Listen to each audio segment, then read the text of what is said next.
and I should probably put a rant alert on the screen right now. One of the things that is really bothering me about Marvel Legends is that they're already seeing what is happening with the competition in and around their price range, right? So you have Jada that what how do they say it? Sent a shot across the bow over the entire toy industry with their Street Fighter figures, with their quality, with their sculpt, the quality of sculpt, paint applications, and also overall impact on the adult collector industry, but also for the price, right? They didn't, despite being a somewhat new company in terms of making toys. They have been making other types of toys before, but in terms of like collectible action figures, the Street Fighter Two figures have been pretty much their initial foray into that realm, and from their first launches all the way to their last ones, which are Balrog and Honda, they kept improving over the last over however 2 years that they've started since they launched, right? I actually ended up buying a few recently because they were on discount on Amazon. So like I said, I wanted to do a video on those when I got them, but just things didn't play out. But I have the Bison, I have the Vega, I have the Sagat, and I have the Guile.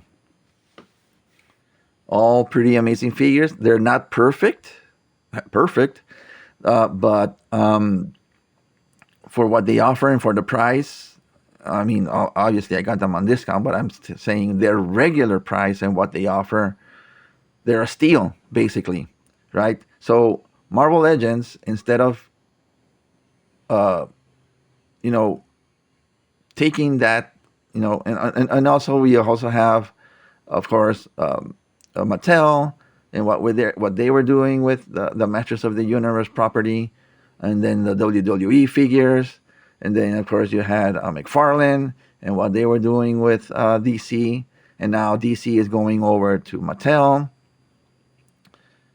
and now Mattel recently launched the Chronicles line for the Masters of the Universe figures, and those figures look. And I have a few of those. I mean, you saw the previous video was the review of the He-Man, but since then I have acquired the Skeletor and the Trapjaw, so I'll probably do a video for those soon. But anyway, the entire point is the other toy companies are doing their best to advance what they were doing before, right? Meanwhile, Marvel Legends, Hasbro, but particularly the Marvel Legends team, because the classified team, G.I. Joe Classified, they've been doing a stellar job since day one. But the Marvel Legends team in particular, I think, are resting too much on their laurels. Mainly because since they're the only competition in terms of either getting domestic action figures of Marvel characters, your only other options are going the import route, which are 2 or 3 times the price, right? But now Marvel Legends, in turn, instead of becoming like the quote unquote affordable option, they themselves are starting to almost price themselves out of what is becoming affordable. Now this Hulk was 49, I believe. And I have to double check on that. I'll put up on the screen. But I can justify it because of the size of the Hulk. But when your standard figures are now $30, which is only $20 cheaper, right? And we're talking a figure that's about this size, you know, it's and not only that, they're not improving the figures at a rate that other companies have been improving. And so what I'm all of this is to say that this Hulk, which is basically using mostly new parts, right? The upper chest is new. Obviously, the waist or the abdomen section is new because it's all sculpted new parts. The legs are new because they are pinless, something that Maximum Hulk was not. And also the feet, I believe, are new, at least new from what I know, because in comparison with Maximum Hulk, these feet are actually smaller. But the arms look to be almost the same as the Maximum Hulk, and also the forearms look to be almost the same.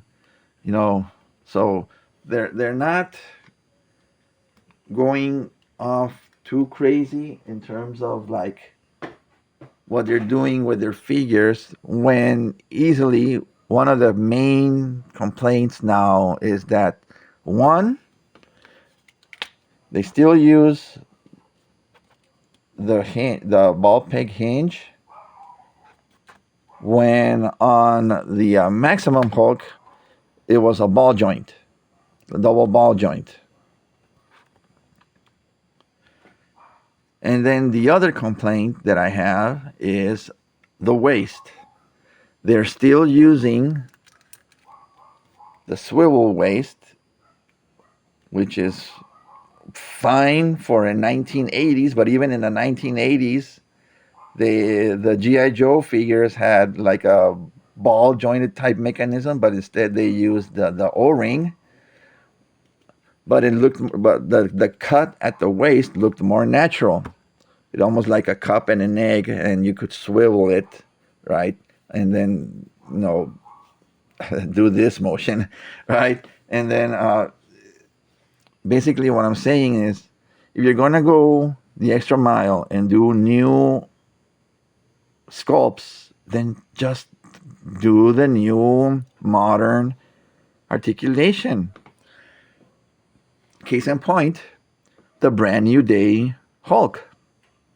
The brand new day Hulk has the double ball peg waist, which is like the cup system, right? Which is perfect. But why didn't they apply it to this figure?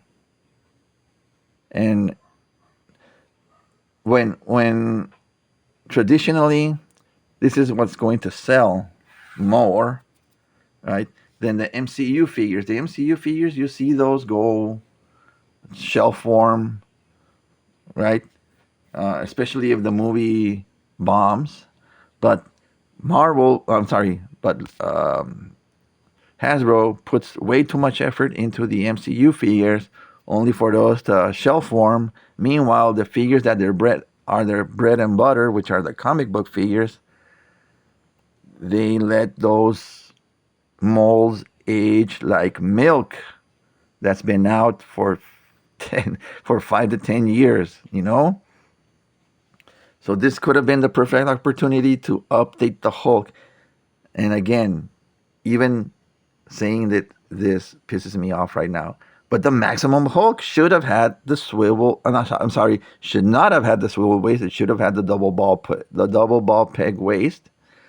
But instead, they decided to cheap out and do the waist cut.